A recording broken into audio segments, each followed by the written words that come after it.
The anointed ones, welcome. The selected ones are forged in hell, and the strongest steel is made in the fiercest fire. A peculiar species of people has risen from turmoil throughout actual and imagined history, standing strong when others have fallen. These are the people that life attempted to destroy, but was unable to do so. They are not the fortunate, the wealthy, or even the naturally brilliant. This is even supported by science. Adversity creates legends rather than merely character, a process known to psychologists as post-traumatic development. The trumpets and applause don't blow when the selected ones come. No, they arrive damaged, beaten, and sometimes without an invitation. Until they changed the game's rules, they were the ones that everyone gambled against. They succeed because failing isn't an option, not because it's simple. And you should reconsider your belief that they are invincible. They have more failures than most people. The irony is that they never requested to be selected. In fact, they would most likely want a refund if destiny sent receipts. Instead, they embrace the turmoil, bear the suffering, and come out as a living example of how sometimes you can't defeat something that won't go away. The first is the weight of being picked. Although being selected may seem glamorous, it's often a nightmare wrapped in destiny for the people who hold the title. It's a burden and a duty that pulls individuals into circumstances they never requested. It's not a prize. In actuality, being chosen entails being picked out, not for luxury, but for a journey paved with hardships, tribulations, and unrelenting demands.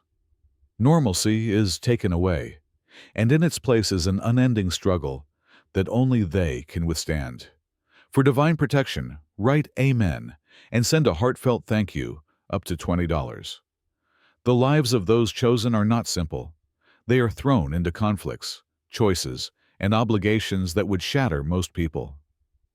Envy doesn't like the burden of being required, of being counted upon to solve what others can't. It makes them feel alone and cut off from the same world they are often entrusted to preserve. They may be surrounded by friends and allies, yet they know deep down that they are alone since no one else can bear what they do. The internal struggle is equally as fierce as the outward ones. The question, "Why me?" echoes in their minds all the time. Doubt gnaws at them, and terror lurks around every corner. They are, after all, human. They were forced into being unique. They didn't want to be that way. The surprise is that the load shapes them rather than crushes them. They are broken down and then rebuilt with more strength, hardness, and sharpness. They seldom ever feel like heroes, but they bear the wounds of their journey like medals. What they go through is harsh, nasty, and merciless. It is neither romantic nor simple, but they are unstoppable because of it. They thrive because they have no other option, not because they want to. And someone extraordinary, someone who is unbeatable, emerges from that pressure cooker of hardship and anticipation. Second, they shatter every stereotype. Those that are chosen don't, and never will fit into anyone's box. Labels, regulations, and molds, anything that makes individuals predictable and understandable, are cherished by society. The selected ones, however, are there to sabotage that comfort. Because traditional pathways were never designed for them, they don't follow them. They are the anomalies, the ones who accomplish things that others believe are impossible, and they do it without apology. Their scenario is distinct from the start. Something about them just doesn't fit with the world around them, albeit it's not always clear why. For some, they are too intense, too erratic, and too much. Others, however, are unaware that this distinction is what makes them strong. The selected ones disregard the same playbook, while everyone else does. They develop their own systems, regulations, and methods of operation. It's survival, not revolt for the sake of rebelling. They create something remarkable, because they can't survive in a world designed for the ordinary. It's amazing how much opposition they encounter. The chosen ones are often viewed with suspicion, mockery, or open animosity as people dislike things, or people they cannot control. They are instructed to be anything but themselves, to tone it down, and to follow the script. However, they can't. They don't. They are there to challenge the current quo, dismantle obstacles, and demonstrate that nothing is impossible until someone does it. The chosen ones are here to lead, even if it means blazing their own trail through turmoil. They are not here to follow. By doing this, they demonstrate to the world what it means to be unstoppable, to live without boundaries, and to leave a legacy that no one else could. Thirdly, they redefine winning rather than just winning. For the selected, winning signifies something very different. The majority of individuals define success as achieving an objective, outperforming a rival, or establishing a point. It's easy, uncomplicated, and often transient. However, the selected ones play to alter the course of the game, not only to win. For them, it's about making something that endures, something that matters, something that changes the world forever, not about taking home a prize or the applause of the audience. Their definition of victory differs from everyone else's. A chosen one seeks to eliminate resistance rather than just defeat their adversaries. Their goal is to completely redefine what is conceivable, not to show they are correct. Their achievement is transforming rather than just personal. When they enter a situation, they leave a legacy, a ripple effect that transforms all that comes after, rather than simply a victory. Write Amen and send a fantastic thank you to spread the angel's love. You may donate up to $20. It's not an easy road, however. Those that are chosen often lose more fights than they initially win. They experience setbacks, failures, and falls that would cause most individuals to give up. However, they grow, change, and learn from each setback. They return more resolute, intelligent, and acute. And when they succeed, it's not a little triumph. Rather, it's a declaration and a change in perspective that forces everyone in their vicinity to change their perspective. For those who are selected, victory is about achieving a goal rather than just demonstrating something to others. Their triumphs not only help them, but they also open doors for others, dismantle obstacles, and alter the rules for the better. They are unstoppable because they have a larger definition of winning than anybody else.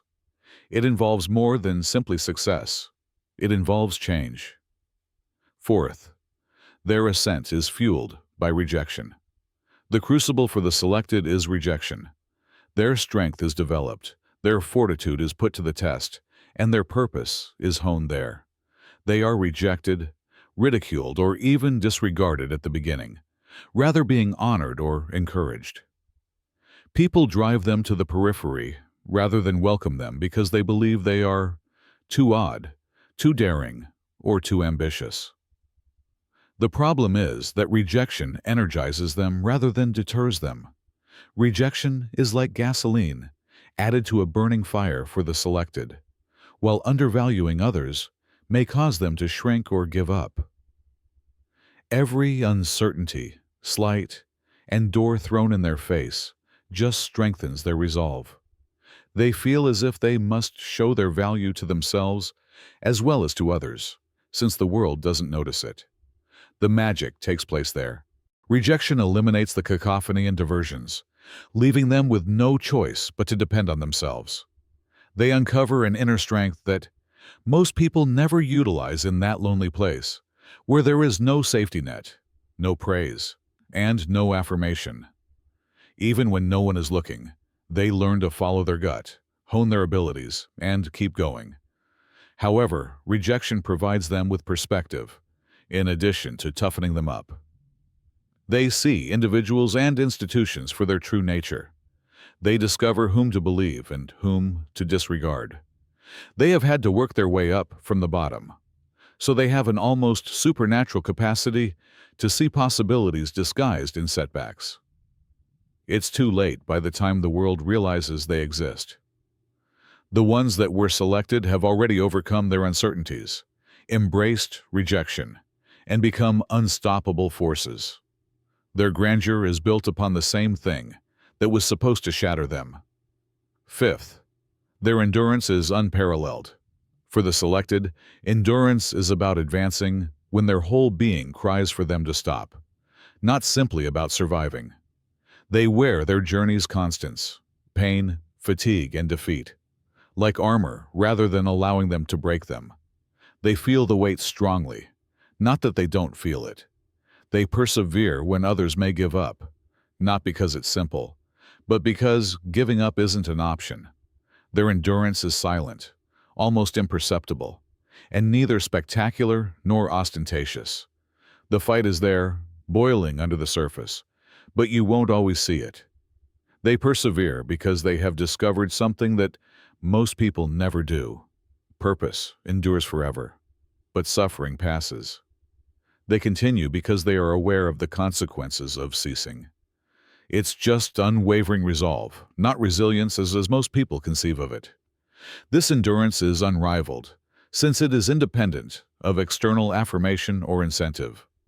They don't need encouragement or applause to continue. They continue, even when no one is there to observe or care. Demonstrating oneself is more important than demonstrating anything to other people. This kind of perseverance must be acquired. It is not innate. It results from defying pressure so great that it would shatter most individuals. It eventually shapes who they are. They no longer fear fire, since they have experienced it so often. Chosen people are strong because life gives them no other option, not because they want to be. And after bearing the weight of the world for a sufficient length of time, you come to the realization that no amount of strain, hardship, or load can ever completely destroy you. Sixth, their biggest instructors are their rivals. The selected ones study their foes, gain knowledge from them, and eventually develop as a result of them. A lesson in disguise may be learned from every opponent, struggle, and treachery. They experience setbacks, often more than anybody else, so it's not that they don't. However, they utilize loss as a guide for their next strategy, rather than allowing it to define them. Whether on purpose or by mistake, adversaries end up serving as unwelcome tutors. Inadvertently, those who believe they can shatter the chosen ones end up sharpening them. Opponents push the selected ones to change by pointing out their flaws and blind spots. They learn to adapt from every setback, learn to trust from betrayals, and learn to overcome the impossibility from every challenge. Their adversaries mold them, rather than just confront them.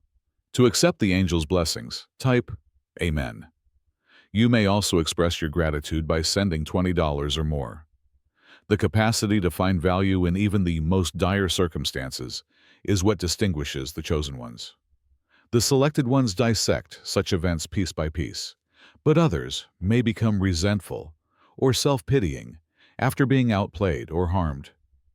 They reflect on what went wrong, figure out what they might have done better, and resolve never to make the same mistake again. In this sense, every setback serves as a springboard, and every enemy plays a vital role in their ascent. Paradoxically, their adversaries ultimately contribute to their achievements. They became stronger the harder they pushed. It seems as if their rivals are unwittingly helping them by giving them the precise pressure they need to develop. By the time the selected ones reach the top, they are not only more powerful, but also more intelligent, more strategic, and almost unbeatable. What's the greatest part?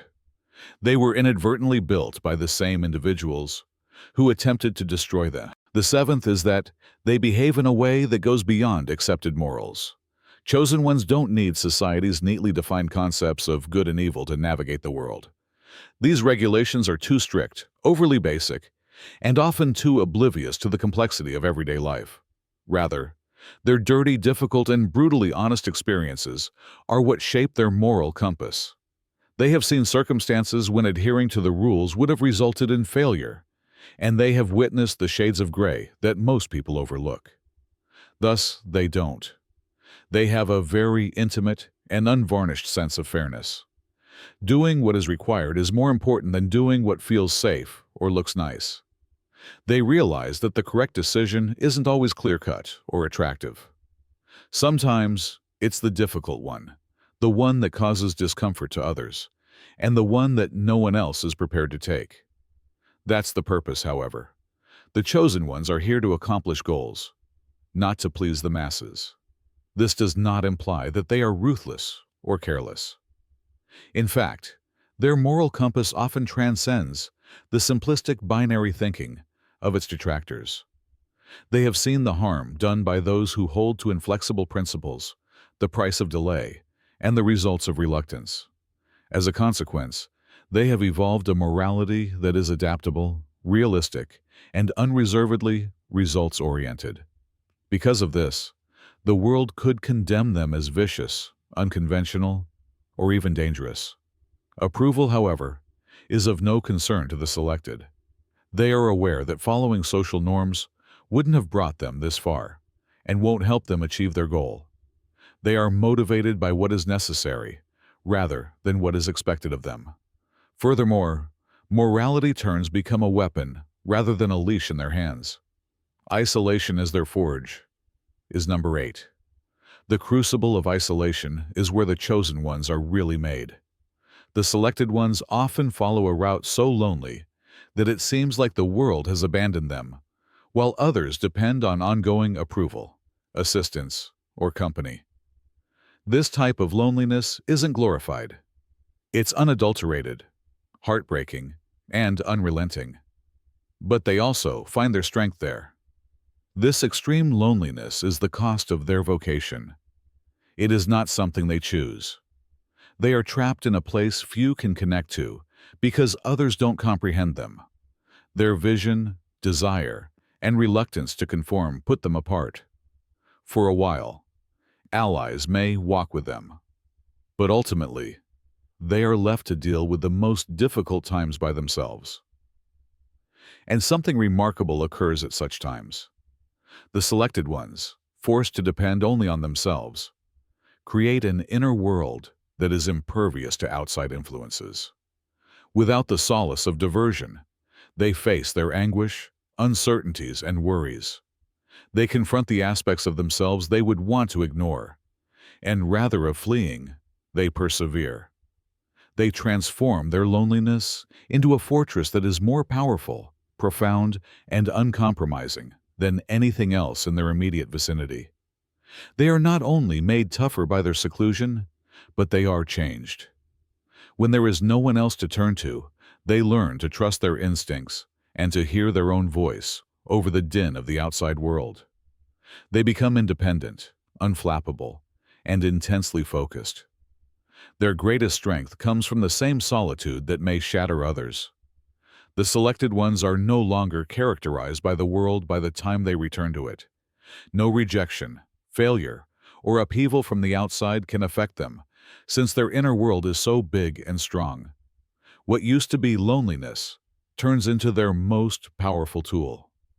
The relentless call to purpose is number 9. For those who are chosen, purpose is more than simply an objective. It is an unwavering force that propels them, even when their whole being cries out for relaxation, tranquility, or a reprieve from the storm. They're constantly reminded that they're not here to take the easy route by an internal clock that keeps getting louder. Their inner calling is too strong to ignore. Therefore, comfort is out of the question. It does not inquire as to whether they are prepared.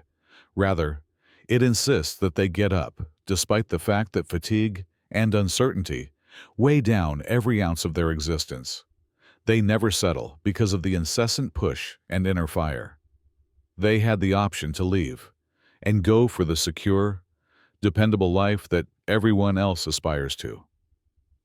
However, it is not a choice. It has never been a choice for the selected ones. They are unable to relax or go back because of the calling that runs through them. You may demonstrate your support by entering 1111 and paying a super thanks payment of up to $20 if you want to claim this message. It's not about glory or ambition. Rather, it's about a purpose, a vision so expansive and all-consuming that it pushes people to the edge of their comfort zones, compels them to make sacrifices, and eliminates any space for doubt. The selected ones continue to go on while others become weary and crumble under the weight of their own uncertainties and anxieties. They don't wait for the right time or ask for permission. Their purpose's voice rises above the din, guiding them through each setback, failure, and challenge. When the goal is greater than themselves, they cannot afford to give up. This is the reality of the selected ones, and it's neither flashy nor simple. They are destined for a calling that never ceases or fades. It will demand all they have, push them beyond their comfort zones, and drag them to places they'd rather not go. But ultimately, their unwavering determination is what makes them unstoppable. They can't stop till they've achieved their mission. The 10th point is that creation includes annihilation. Obstacles are never just something to conquer. They are forces to destroy for the chosen ones. Most people perceive things that need to be entirely redesigned, dismantled, and destroyed where they sense roadblocks. Instead of just navigating obstacles, they demolish them, leaving only the devastation of antiquated ideals, institutions, and illusions in their wake. What used to be a barrier is now a heap of rubble over which they have no control. This is about removing the outdated, the limiting, and the false in order to create space for something greater and new. It is not about mindless destruction for the sake of turmoil. When the selected ones enter the arena, nothing can stop them. Not even the structures that previously held power, the systems that formerly controlled, or the ideas that once defined success. The selected ones ultimately serve as a living example of the strength of resiliency, purpose, and the relentless pursuit of excellence. They may have to pay a high price for their achievements, but they do it voluntarily because they understand that their mission outweighs any personal costs. When everything is said and done, they leave a legacy that cannot be reversed, a path of shattered illusions and broken walls. Their journey is about what they have awakened in the world and within themselves, not simply what they have accomplished. They have shown to us all that genuine greatness must be attained at any costs. Don't let this moment pass without acting if the relentless drive, unparalleled tenacity, and steadfast purpose of the chosen ones have inspired you. To ensure that you never miss a bit of the knowledge, inspiration, and insight that will propel you to beyond the norm, subscribe to this channel. If you're ready to embrace your own mission and let others know that greatness is a route you establish through perseverance rather than just a dream, like this video. Since the chosen ones are created, not born, please leave a comment below and tell us how you intend to achieve your own greatness. As usual, remember to forward this to someone who is prepared to advance, make a breakthrough, and make their impact on the world. Remember that neither you nor your objective should wait, and let's continue this march. May you be blessed.